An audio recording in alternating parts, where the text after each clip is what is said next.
بسم اللہ الرحمن الرحیم۔ السلام علیکم۔ برسات کا مہینہ تھا لیکن بادل تھے کہ برسنے کا نام ہی نہیں لے رہے تھے۔ گرمی کی شدت سے لوگ بے حال تھے۔ ہر وقت حبس اور گھٹن جیسا ماحول تھا۔ ایسا لگتا تھا کسی بھی پل میں بارش برس جائے گی، لیکن پتہ نہیں کیوں بادلوں کو رحم نہیں آ رہا تھا۔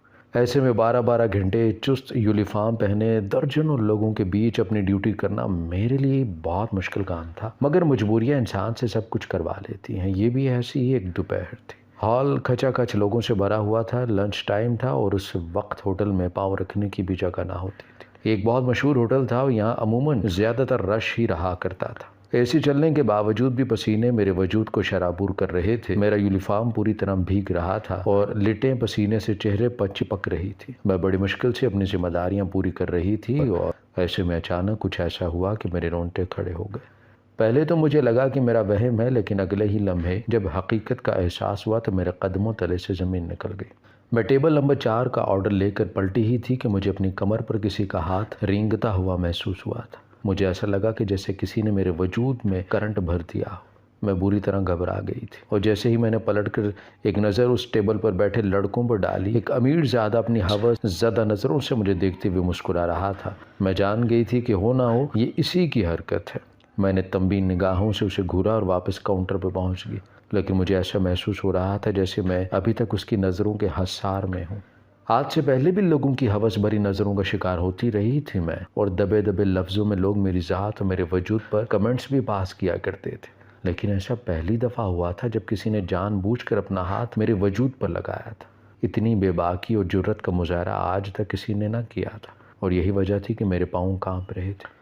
مجھے بہت زیادہ خوف محسوس ہو رہا تھا۔ میں ایک 20 سال کی جوان جہاں لڑکی تھی اور کسی لڑکے کا میرے ساتھ ایسی حرکت کرنا مجھے ہرگز بھی برداشت نہ تھا۔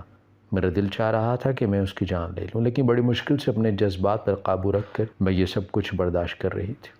یہ نوکری میں بہت ہی مجبوری میں کر رہی تھی۔ اگر میری سوتیلی ماں مجھ پر اتنا دباؤ نہ ڈالتی اور مجھے گھر میں بیٹھ کر طرح طرح کے تانے نہ ملتے تو شاید میں کبھی اس نوکری کو کرنے کے بارے میں نہ سوچتی۔ سارا دن تنگ لباس پہنے غیر مردوں کے درمیان ٹیبل پر کھانا لگانا مجھ جیسی شریف اور عزت دار لڑکی کے بس میں نہ تھا، لیکن حالات نے مجھے اس نہج پر پہنچایا تھا۔ تھوڑی دیر میں ٹیبل نمبر 4 کا آرڈر تیار ہوا تو مجھے ہی وہ آرڈر ٹیبل پر پہنچانا تھا۔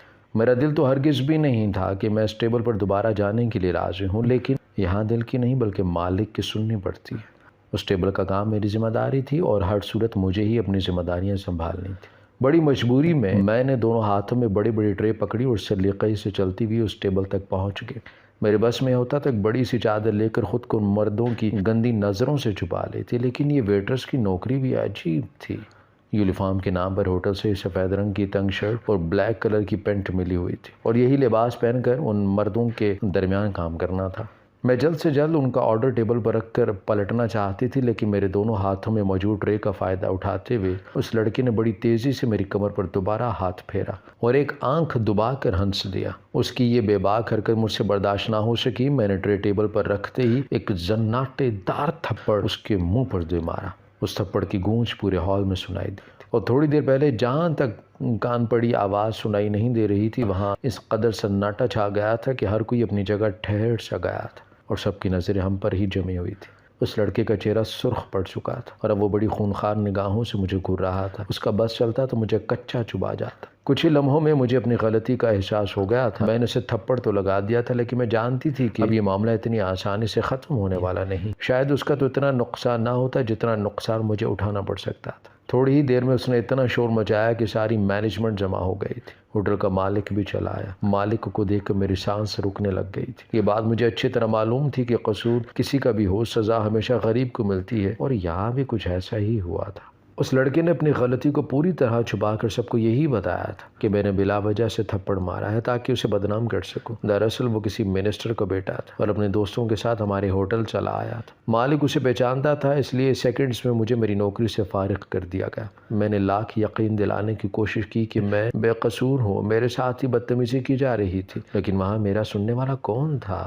سب کی نظروں میں ایک 2 ٹکے کی ویٹرس تھی جس نے ایک منسٹر کے بیٹے پر ہاتھ اٹھانے کا جرم کیا تھا۔ جتنی ذلت اور رسوائی مجھے اٹھانی پڑی تھی میں سوچ بھی نہیں سکتی تھی۔ مالک نے مجھے صرف کچھ ہی منٹ کا وقت دیا اور کہا کہ میں یونیفارم تبدیل کروں اور ان کے سامنے سے اپنا چہرہ گم کر لوں۔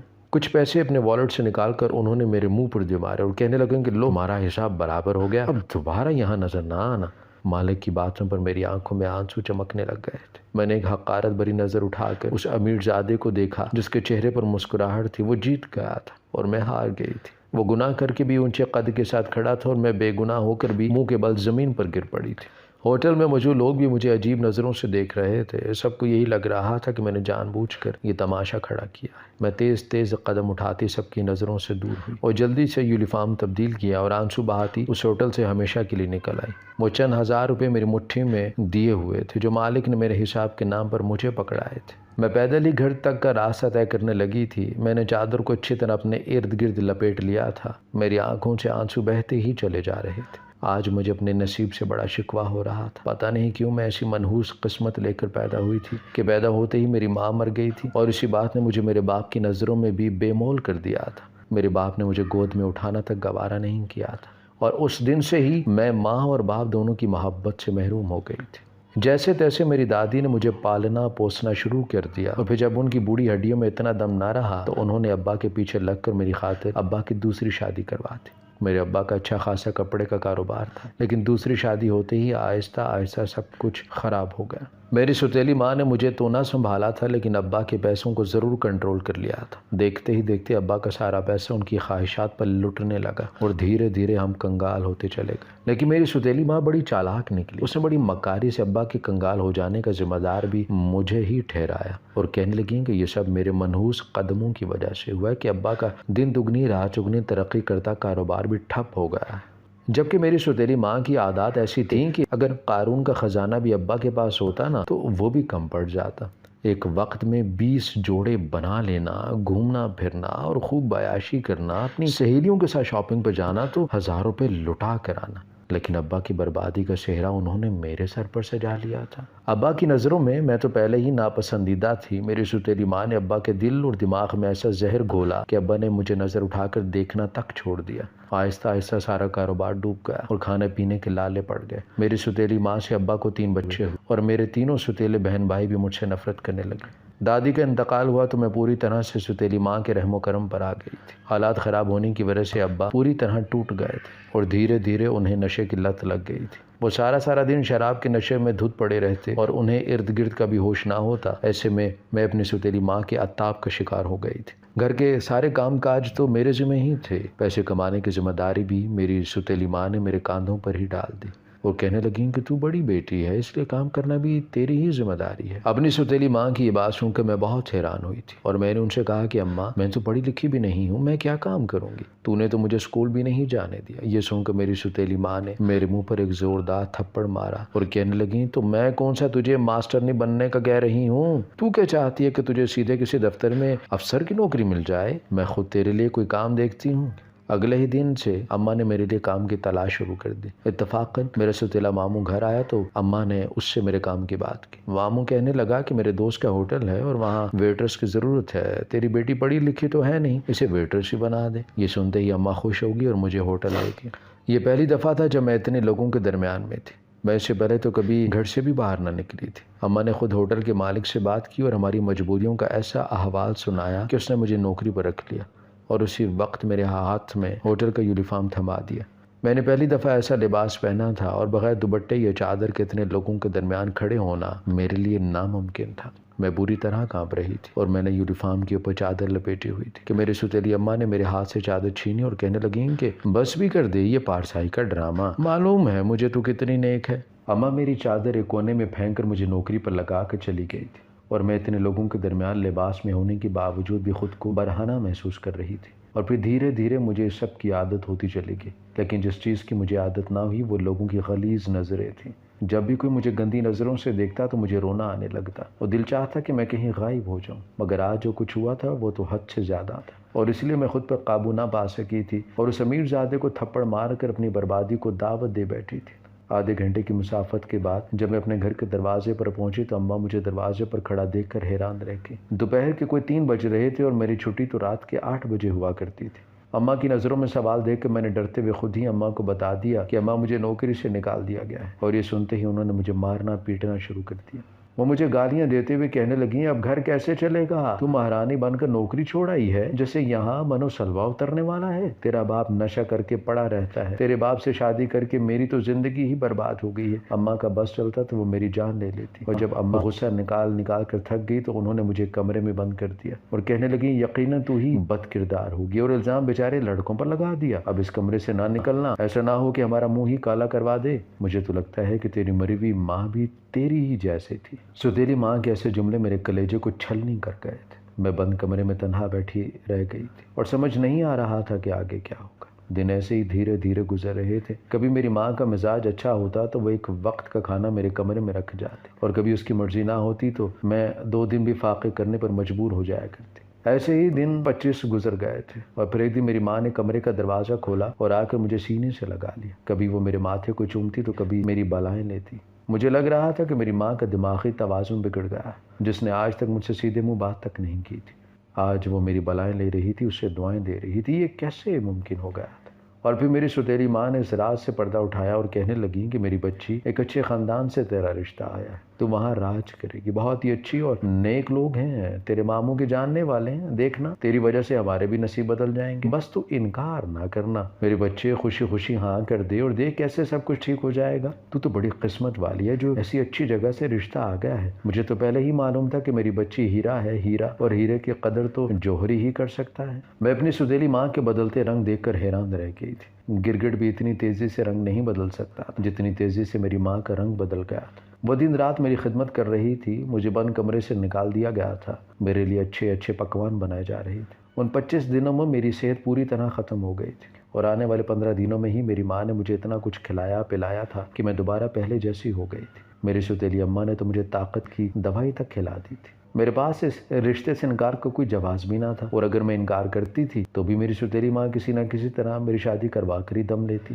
اسی لیے میں نے خاموشی سے شادی کے لیے رضامندی دے دی، اور چند گواہوں کی موجودگی میں سادگی سے میرا نکاح ہو گیا، اور اماں نے مجھے رخصت کر دیا۔ جن عورتوں نے مجھے میری رخصتی کروائی تھی وہ کچھ عجیب و غریب سے تھیں، ان کے حلیے دیکھ کر ہرگز بھی نہ لگتا تھا کہ وہ کسی اچھے اور کھاتے پیتے گھرانے سے تعلق رکھتی۔ البتہ جس گاڑی میں مجھے لے جایا جا رہا تھا وہ بہت ہی بڑی اور مہنگی تھی۔ میں سارا رستہ گمسم اور خاموش سی بیٹھی، نہیں جانتی تھی کہ میری شادی کس سے ہوئی ہے، وہ کیسا دکھتا ہے، میرے نصیب میں کیا لکھا ہے۔ بس میں نے اپنی سوتیلی ماں کا کہا مان لیا تھا۔ آدھے گھنٹے بعد گاڑی ایک بڑے سے بنگلے کے آگے رکی، اور ان میں سے ایک عورت نے مجھے بنگلے کے اندر ایک بیڈ روم میں پہنچا دیا، اور کہنے لگی کہ تم انتظار کرو، میں تمہارے دلہا کو بھیجتی ہوں۔ لیکن جان تو میری اس وقت نکلی جب کمرے میں ایک نہیں بلکہ 4 دلہے ایک ساتھ اندر چلے آئے۔ میں جو پہلے ہی اپنی جگہ گھبرائی ہوئی بیٹھی تھی، ان 4 لڑکوں کو دیکھ کر میری جان ہوا ہو گئی تھی۔ مجھے وہ چہرے آج بھی اچھی طرح یاد تھے۔ یہ وہی 4 لڑکے تھے جو اس دن ہوٹل میں ٹیبل پر موجود تھے، اور جن کی وجہ سے مجھے نوکری سے نکالا گیا تھا۔ لیکن ان 4 کا یہاں کیا کام تھا، اور میرا دلہا کہاں تھا؟ وہ 4 ہی میرے ارد گرد بیڈ پر آ کے بیٹھ گئے تھے، اور میں نے اپنے آپ میں سمٹ گئی تھی۔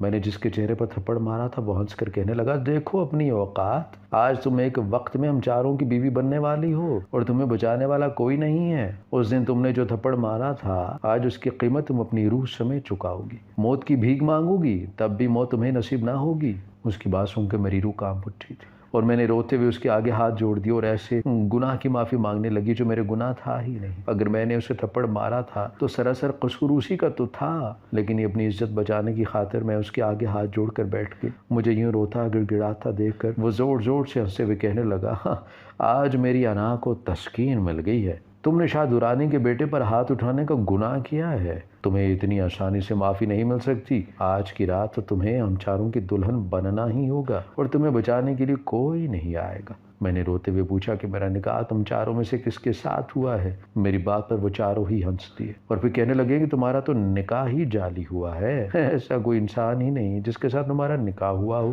تمہاری ماں نے بہت سارے پیسوں کے عوض خود تمہیں ہمارے حوالے کیا ہے، اور نکاح کا جھوٹا ڈرامہ اس لیے رچایا ہے تاکہ تمہارا شراب میں ڈوبا ہوا باپ کبھی ہوش میں نہ آئے۔ یہ سن کر میرے ہوش اڑ گئے تھے کہ میں بنا کسی تعلق اس بنگلے میں چلی آئی تھی، اور یہاں میری عزت کو داغ لگنے والا تھا۔ مجھے اب صرف خدا کی ذات پر ہی بھروسہ تھا، اور میں دل ہی دل میں اپنے رب سے فریاد کرنے لگی کہ کسی طرح مجھے لوگوں کے چنگل سے بچا لے۔ میں معصوم ہوں، بے قصور ہوں، مجھے برباد ہونے سے بچا لے، اور اس سے پہلے کہ وہی لڑکا میرے ساتھ دست درازی کرتا ہے جس کے چہرے پر میں نے تھپڑ مارا تھا، پولیس وین کے سائرن کی فضا گونج اٹھی تھی۔